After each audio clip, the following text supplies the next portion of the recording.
Semut ini terlihat seperti biasa saja. Berjalan ke sana kemari, memanjat pohon, mencari makanan, dan lain sebagainya. Namun siapa sangka, semut ini sudah terinfeksi oleh jamur yang membuatnya berubah menjadi zombie.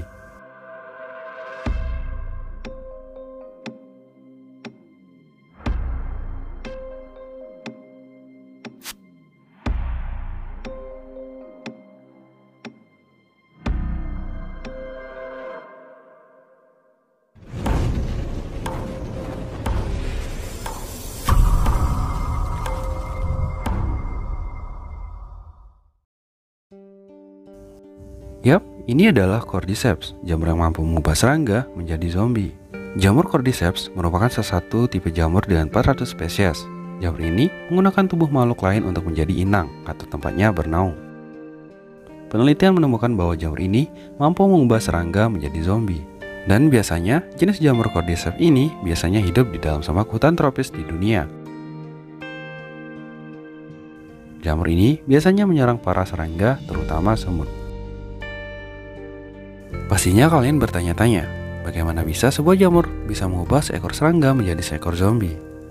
Sebelum kita membahas itu, jamur ini juga menjadi inspirasi dari film The Last of Us. Di dalam film tersebut, menceritakan bahwa jamur Cordyceps disebut bisa menginfeksi manusia menjadi sebuah zombie. Tapi apakah benar bahwa jamur ini bisa menginfeksi manusia seperti zombie layaknya serangga? Mari kita cari tahu. Pada dasarnya, jamur ini memang mengubah semut menjadi inang zombie, dan inangnya tersebut akan dikontrol untuk melakukan segalanya, mulai dari bunuh diri hingga menyebarkan spora jamur parasit kepada semut lainnya.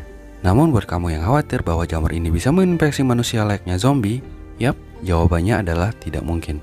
Karena jamur ini tak bisa menginfeksi manusia, dan hanya berbahaya bagi serangga seperti semut.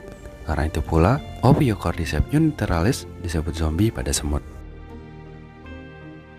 Jamur Ophiocordyceps uniteralis memerlukan inang semut untuk menyelesaikan siklus hidupnya dan menyebarkan spora untuk menyerang semut lain dengan cepat dalam 3-9 hari agar semut lain yang terinfeksi menjadi zombie.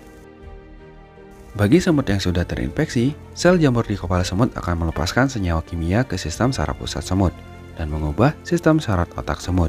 Dan inilah yang menyebabkan semut berperilaku aneh, meninggalkan koloninya, memanjat tanaman, dan menancapkan rahangnya pada daun atau ranting sebelum mati.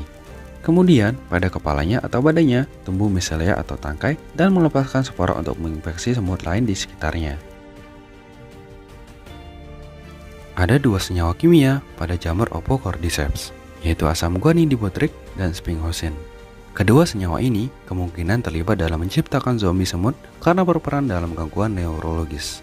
Kedua senyawa ini mengandung senyawa racun sejenis enterotoksin, alpha-term, dan senyawa beracun lainnya yang bisa mengubah perilaku. Semut sebenarnya memiliki semacam sistem kekebalan sosial.